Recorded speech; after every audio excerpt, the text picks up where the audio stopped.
Bienvenidos, carísimos amigos, hermanos, a este quinto episodio de nuestra serie Los 10 Mandamientos. Nos acompañan, como ustedes pueden ver, la Sagrada Escritura, Biblia, que es palabra de Dios, donde se contienen y enseñan y urgen los 10 mandamientos, la Santa Cruz y la imagen del crucificado, que nos dice cómo se viven, hasta qué extremo se cumplen los mandamientos, y el más grande de todos, el amor. Y el rosario, que nos recuerda que la oración, lo único que nos da poder sobre Dios, la oración nos permite darle alma al cumplimiento de los mandamientos. La oración hace que lo que parece imposible sea fácilmente posible. En el episodio anterior asistimos a la solemne proclamación y codificación de los 10 mandamientos en el monte Sinaí. En realidad, de verdad, los mandamientos habían sido impresos en la conciencia humana para todo hombre desde el momento de la creación del hombre y del nacimiento de cada hijo de Adán. Pero el decurso de los tiempos, la acumulación de pecados, hizo muy conveniente que esos mandamientos escritos en el interior, en el santuario de la conciencia, se promulgaran. Y lo fueron. Yo les di las citas bíblicas en el libro del Éxodo, capítulo 20, en el libro del Deuteronomio, capítulos 5 y 6. La excepcional solemnidad dialogal con que Dios te dice: yo soy tu Señor, tu Rey, tu esposo, celoso, y yo de tú a tú te digo, cumple los mandamientos porque allí tendrás la vida. Solemnidad, sanción, elige los mandamientos y habrás elegido la vida. Transgrede los mandamientos y habrás cavado tu propia sepultura. Estos no son simples consejos, son mandamientos. En tercer lugar, la sanación, porque es un Dios de ternura, de misericordia, un Dios siempre inclinado al perdón, un Dios que, me sea permitida la expresión, tiene en su ADN irrenunciable la misericordia y el perdón. Y además la fidelidad, puesto que Él juró dar la vida y salvar a sus hijos, Él no puede faltar a su propia promesa. Y finalmente la superación, la sobreabundancia. Él es celoso, no se puede contentar con que le digas sí a Él y le digas el mismo sí a otro. No hay otro igual que Él. Cuando tú sigues a otro Dios o tomas a otra cosa o a una ideología como Dios, tú estás cometiendo el adulterio de la fe. Estás adulterando la fe y estás lastimando las entrañas de amor de tu único esposo, que es Dios. Y además es un rey, y donde uno llega, donde un rey no puede llegar ni con las manos vacías ni con cualquier cosa.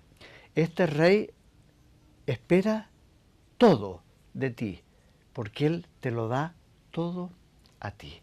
Y eso es lo típico de los mandamientos, que no se contentan con el piso mínimo, sino aspiran al techo máximo.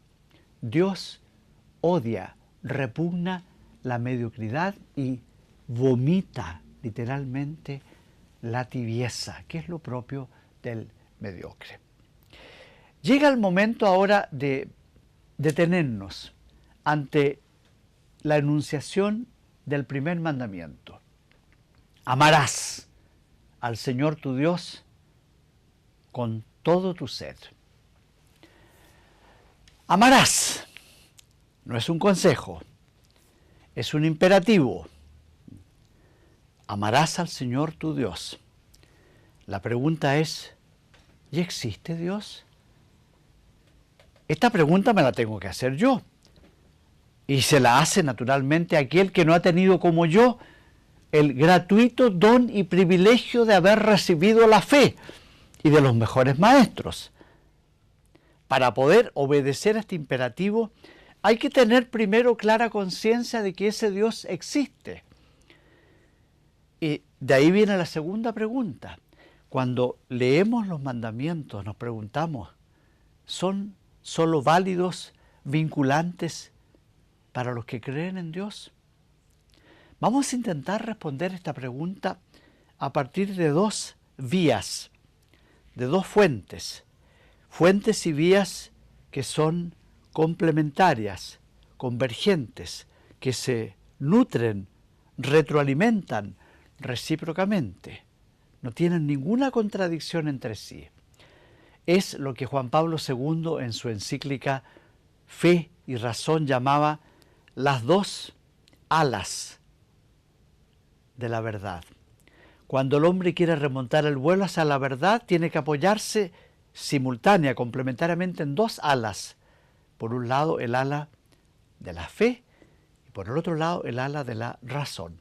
Nunca entran en conflicto, nunca una verdad de fe va a ser contradictoria con una verdad de la razón, de la ciencia o de la experiencia. Para poder transitar por la vía metafísica, por la vía meramente racional, vamos a escoger, era que no, a el filósofo por excelencia. Cuando Santo Tomás de Aquino, que es el gran príncipe de la teología, quiere referirse a Aristóteles, lo llama, como dice el filósofo, ut philosophus dixit. ¿Quién es ese filósofo? Aristóteles, 4 siglos antes de Cristo. Es decir, para nosotros un pagano, un no creyente en Dios. Pero Aristóteles en rigor no creía en Dios. Aristóteles racionalmente afirmaba que Dios sí existe, con una certeza metafísica. Utilizó para ello 5 vías. Esta no es una clase de filosofía, por lo tanto la voy a resumir muy escuetamente. La primera vía dice, todo lo que existe se mueve, pero si se mueve es porque hay un motor que lo mueve. Pero el motor que mueve a lo que se mueve es a su vez movido por otro motor. Y como no podemos seguir hasta el infinito con estos motores, la razón necesita detenerse en un primer motor que es inmóvil y que mueve a todos los demás. Y a ese primer motor inmóvil lo llamamos Dios, dice Aristóteles. Después él dice, todo lo que vemos en el mundo es efecto de una causa, pero la causa que produce ese efecto ha sido a su vez efecto de una causa anterior. Y como no podemos seguir indefinidamente, la razón postula necesariamente la existencia de una causa que es la primera de todas las demás causas y por lo tanto la causa última de todo efecto en el mundo. Ya esa causa primera incausada la llamamos Dios. Después, decía el filósofo, vemos que en el mundo existen las propiedades, las virtudes en progresión.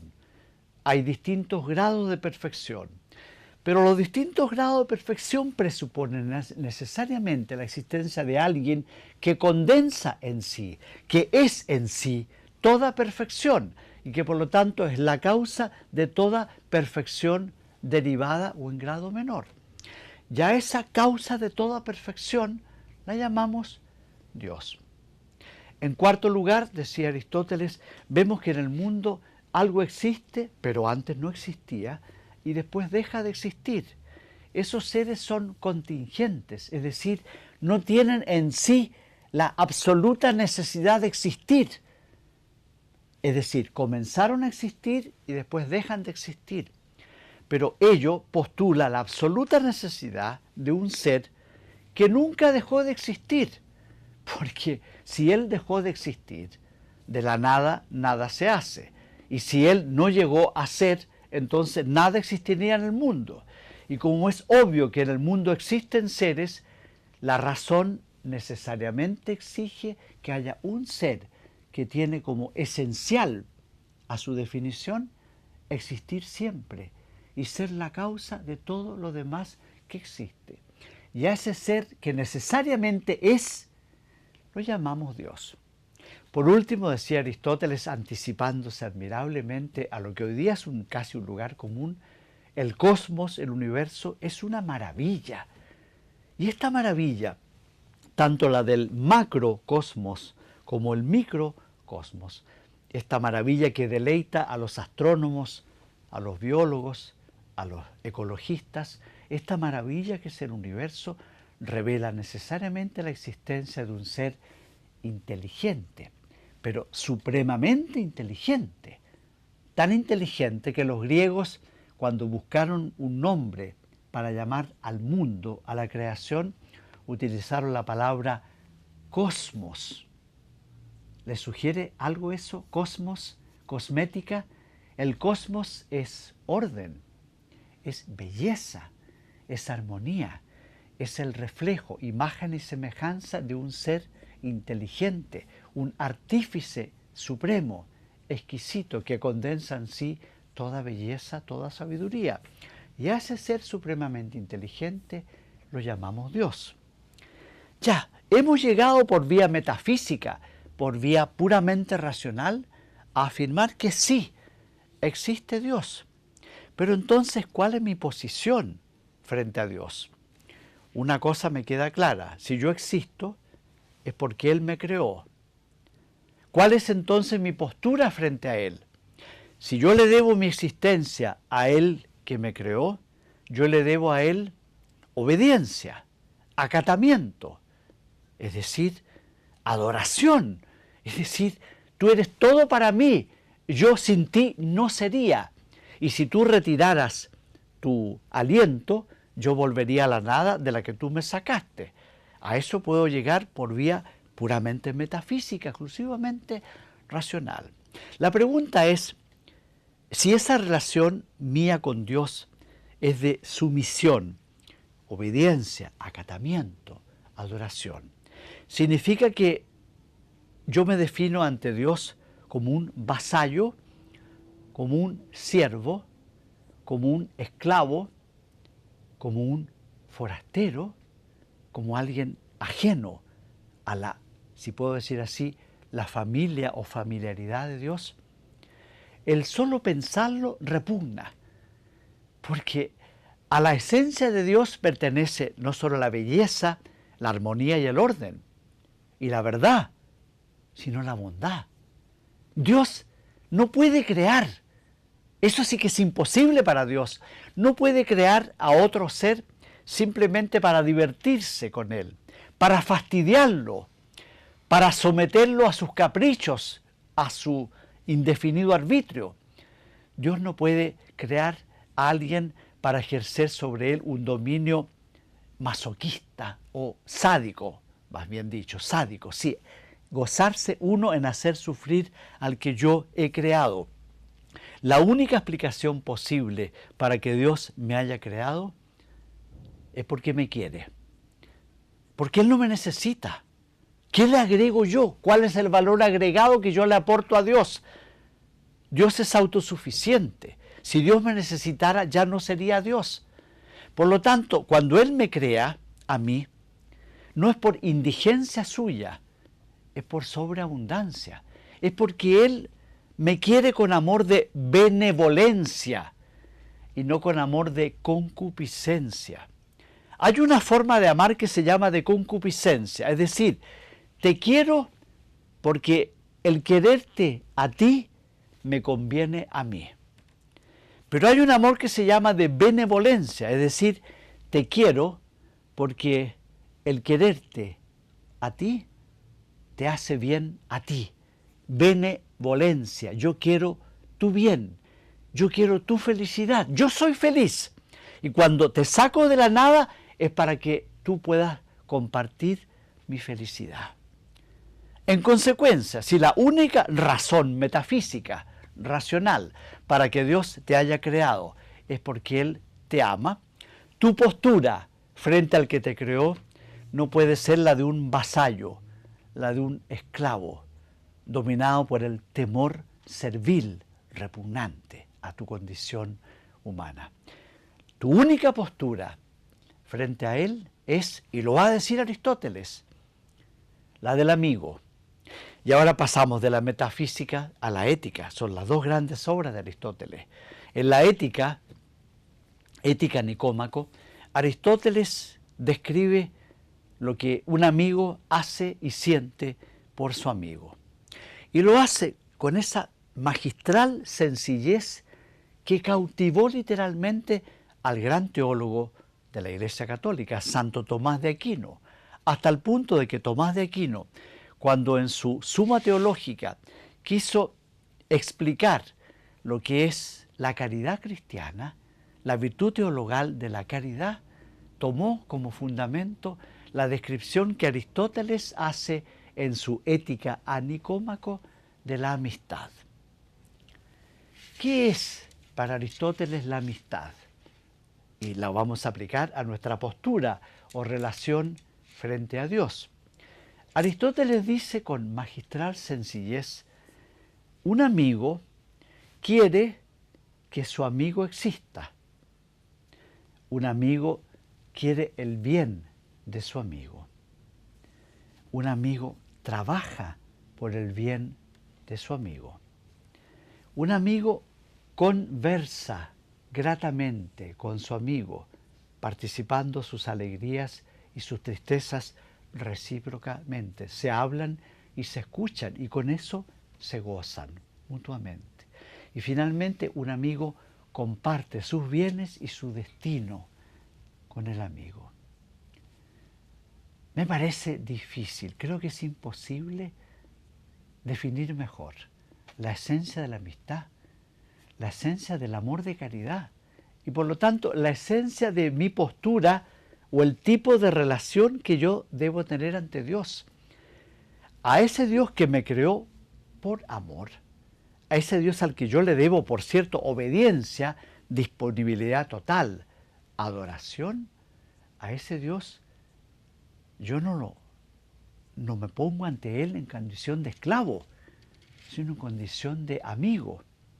Y como la amistad es recíproca, yo por vía puramente metafísica, por vía racional, aunque yo no creyera en el Dios de la revelación mosaica o de la revelación cristiana, aunque nunca hubiera tenido en mis manos la Sagrada Biblia y nunca hubiera escuchado un sermón o una catequesis sobre Cristo, yo igual creería, o sabría, mejor dicho, que Dios es mi amigo. Pero si Dios es mi amigo, eso significa que Dios quiso que yo existiera. Y si Dios quiso que yo existiera, eso significa que nunca en la eternidad Dios se imaginó el universo sin mi presencia. Dios se habría sentido incómodo, trunco, si yo no hubiera estado. En su eternidad, en su plan eterno, siempre estuvo ahí mi nombre. Y llegó el momento y Él me sacó de la nada y me puso en la existencia, porque es mi amigo, y el amigo quiere que su amigo exista. Segundo, Él quiere mi bien. No me trae a la existencia para amargármela. No me pone en el ser para que yo camine hacia mi autodestrucción o hacia mi perpetua condenación. Si me pone en la existencia es porque quiere que yo comparta la felicidad, la alegría definitiva de Dios. Y no solo quiere mi bien, no se queda en los afectos, pasa a los efectos. Y Él trabaja por mi bien. ¿Y cómo trabaja por mi bien? Disponiendo todo en la naturaleza para que todo en la naturaleza y todo en la historia concurra a mi bien y no a mi aniquilación. Si Dios es mi amigo, Dios tiene que hablarme, porque un amigo que no se habla con su amigo no merece el nombre de tal.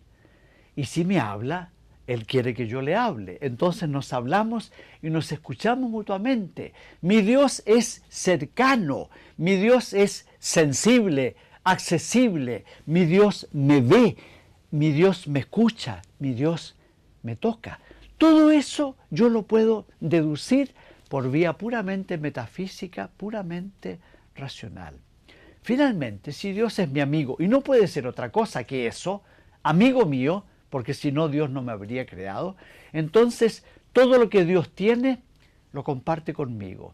Los bienes que son propios de Dios, por ejemplo, la libertad, el ansia y el culto de la verdad, la rectitud moral, el discernimiento entre el bien y el mal, y sobre todo, la capacidad de amar, que es la culminación de la verdad, porque no hay verdad más grande que la del amor. Todo eso que es propio de Dios, Dios lo comparte conmigo. Fíjese que si yo hubiera hecho una exploración puramente metafísica y racional, habría llegado a estas conclusiones que ustedes ya lo vislumbran, ya lo están palpitando, serán más tarde patrimonio de la más exquisita y sublime teología de la caridad. Por vía metafísica, por vía meramente racional. No terminemos esto sin recordar que Aristóteles, en su Tratado de la Ética a Nicómaco, nos brindó un regalo que hasta hoy día le agradecemos, el compendio de las 4 virtudes cardinales: prudencia, justicia, fortaleza y templanza. Escribió un tratado maravilloso sobre las pasiones, mostrándonos que las pasiones son nada más que una reacción del organismo sensorial y que por lo tanto en sí no son ni buenas ni malas. Un gran aporte que Aristóteles ha hecho a los 10 mandamientos desde su perspectiva meramente metafísica y racional. Pero, obviamente, nosotros, agradeciendo la vía metafísica y racional, que la sentimos como aliada y complementaria, nosotros usufructuamos de la vía teológica revelada directamente por Dios, la vía de la fe. Y aquí viene la gran prueba de fuego, lo que ya hemos explorado y conquistado mediante la apelación al ejercicio racional. ¿Será ratificado, comprobado o desmentido por el ejercicio teológico, por la virtud teologal de la fe? Vamos a ver. Dios existe, ¿sí? Dios habló a través de tantos profetas, de tantos patriarcas, habló a través de la conciencia moral, habló a través de los acontecimientos, pero igual la gente no creía en Él, la gente se apartaba de Él.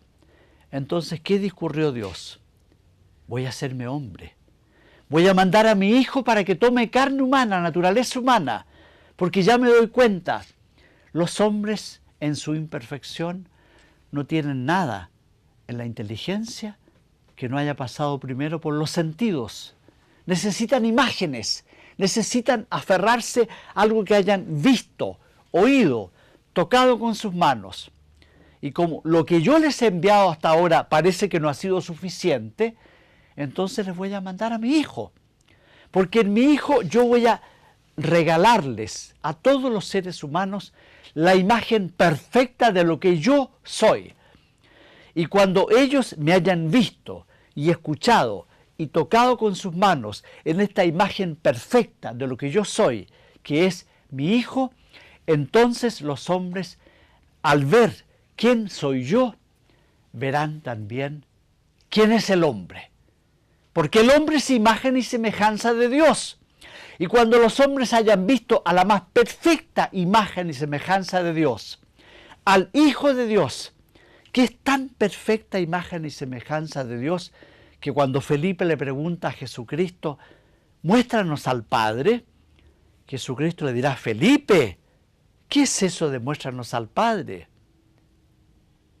Yo y el Padre somos uno. El que me ha visto a mí, ha visto al Padre. Es la imagen perfecta de la total y bellísima sustancia de Dios. Cuando Dios muestra en una imagen de la que San Juan podrá decir en el prólogo de su primera epístola, lo que hemos visto y oído y tocado con nuestras manos sobre el verbo de vida, Lo que San Pedro dirá en su segundo discurso después de Pentecostés: hemos comido y bebido con Él. Cuando hemos visto ya en una imagen visible, audible, tocable, ¿quién es Dios? Ya sabemos quién es el hombre. Y ahora, por la vía teologal, por la vía de la religión revelada sobrenaturalmente en Jesucristo, ahora sí sabemos lo que ya intuíamos por Aristóteles. El hombre no es un esclavo de Dios. El hombre no es un extranjero para Dios. El hombre no es un vasallo de Dios. El hombre no es un juguete caprichoso para que Dios se divierta. El hombre es amigo de Dios. El hombre es hijo de Dios. Y así como el Hijo de Dios y Dios mismo es amor, el hombre no tiene otro camino para autorrealizarse, para ser él mismo, sino orientar toda su vida en un caminar de amor en amor, en un escalar los peldaños del amor hasta la culminación del amor en la vida eterna. El nombre de Dios es amor. Yo que soy su imagen y semejanza, soy amor. Jesucristo viene al mundo como la imagen perfecta de quién es Dios y de quién soy yo. Y por lo tanto, no soy siervo ni extraño, soy amigo de Dios, soy hijo de Dios, y qué terrible y qué maravilloso lo que voy a decir. Yo soy Dios. En Jesucristo, Hijo de Dios, yo me he hecho Hijo de Dios. Y si Dios no hace otra cosa que amar, que Dios quite de mí todo lo que estorba o repugna al amor. Mi identidad consiste en ser amor. Y mi obrar no puede ser otro que amar, amar, amar. Sin reserva, sin mentira, sin medida, como ama Dios. Tenemos todavía mucho más que decir y profundizar sobre este tema. Hagamos una pausa reflexiva y dejemos que en el sexto episodio se nos termine de clarificar este maravilloso misterio del Dios que nos hizo sus amigos para que amemos como ama Él. Que ese Dios les bendiga.